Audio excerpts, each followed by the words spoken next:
Hi, I'm Scruffy. I'm Mrs. White's class pet. Mrs. White's class probably knows who I am, but the rest of you don't. It's nice to meet you. I hear really good things about the whole first grade. Well, I'm here because I wanted to read you a special story. It's called Memoirs of a Hamster by Devin Cillian and illustrated by Tim Bowers.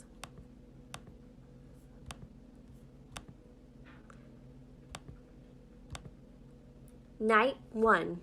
My life is perfect.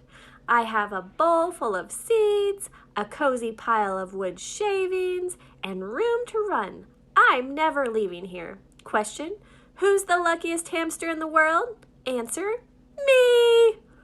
Night 2. I was just telling myself, Seymour, you've got it made. When my exercise wheel was delivered, I like to work out. It's the best model around, the Fuzzy Boy 360. Shiny as a new dime and fast as lightning. I don't know how many miles I put in, but I was on that wheel all night. Night 3. It took me a while to get the hang of my new water bottle, but it's great. It's important too. A hamster has to stay hydrated. Back to my wheel. I've got another hour to put in before daylight. Night 4. Little girl came by and gave me a kiss on the nose. Nasty. Hello? Ever hear of germs? But she also gave me 2 yogurt drops. Question: what's better than a yogurt drop? Answer: 2 yogurt drops. I ate one and tucked the other in my cheek to save for later. This hamster has it going on. Night 5. I was just climbing onto my wheel tonight when Pearl the cat came by. You know, she said, you run for miles every night, but you never leave that cage. What's it all for? I don't know, I said.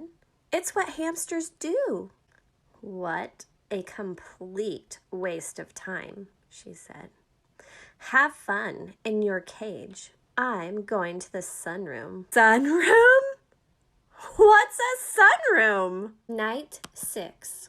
Little girl woke me up to clean my cage today. She kissed me on the nose again. Barf! She needs to knock that off. But while she was carrying me around, I realized there's a lot of house around me that I haven't seen. It seems to go on forever. I tried as hard as I could, but I couldn't see a sunroom. Little girl gave me a yogurt drop, and I completely forgot about the sunroom. Whatever a sunroom is it better than a yogurt drop? Answer: no! Night 7. I planned on running a marathon tonight, but my Fuzzy Boy 360 is a little squeaky. Pearl came over to the cage looking a little annoyed. You really need to get yourself out of there, she said. But why? I asked. I've got my wheel, I've got my seeds, I've got yogurt drops. You wouldn't need a wheel out here, she said. There's plenty of room to run. The staircase is made of sunflower seeds, and the sunroom is filled with yogurt drops. As she was walking away, she turned around and said, Watch out for Hoover. Hoover? Who's Hoover? Night 8. I didn't sleep a wink all day. Little girl came by and kissed me on the nose. Yuck! And then I had a terrible workout. I just couldn't focus. How could I concentrate knowing what I know? Imagine a whole staircase made of sunflower seeds.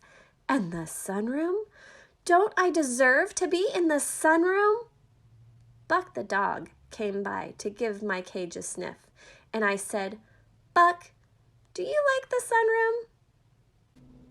I love the sunroom. It's so sunny. And he trotted away. Night 9. No workout tonight. I spent the whole evening putting together a plan. I went over every square inch of my cage, and I think I've got it figured out. Operation Tasty Treat is set for tomorrow night. Hello, staircase. Hello, sunroom. Night 10. Good old Seymour is one smart hamster. My escape went like clockwork. I moved the seed dish. Then I was able to muscle the fuzzy boy to the front of the cage. I had a little trouble climbing the outside of the wheel. It kept spinning, and I wasn't getting anywhere. But Sweet Pearl suggested I jam a sunflower seed at the side of the wheel, and it worked. After that, it was easy. I shimmied up the wheel and popped off the lid right off. Question: who's going to eat every yogurt drop in the sunroom? Answer: me. Night 11. Note to self: cats are big, fat liars. I'm writing this from under the sofa. One wrong move and Pearl will have me for dinner. For starters, the staircase is not made of sunflower seeds. It's just carpet. It tastes like a sweater. And the sunroom is nice, but there wasn't a yogurt drop in sight. And when I heard Pearl, the big fat liar, say, "Hello, Seymour," I knew something was wrong. She looked really hungry, but all of that time on the wheel paid off. I raced past her and squeezed out of the sunroom just in time. I made it here.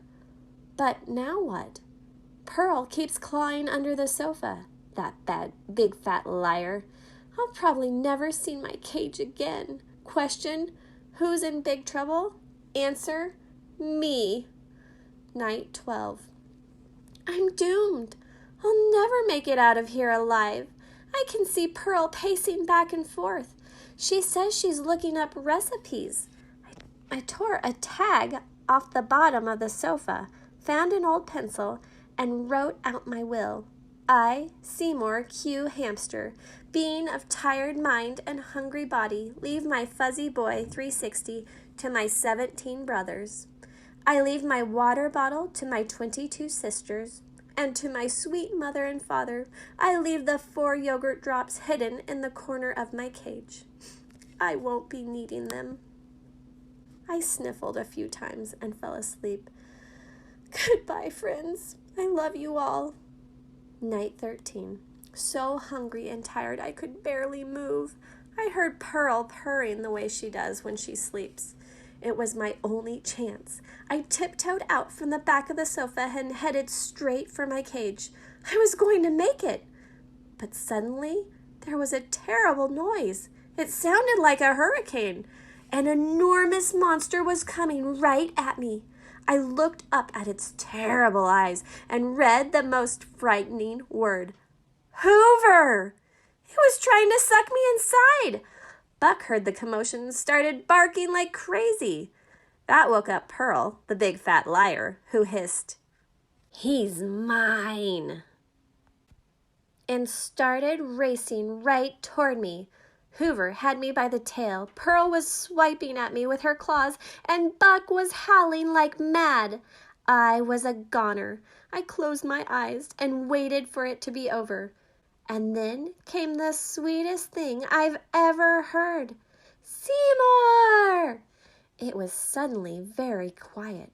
Hoover, Pearl, and Buck stopped in their tracks, and one surprised but happy little girl got to me first. She kissed me on the nose, a lovely, beautiful, sweet kiss, and I kissed her right back, twice.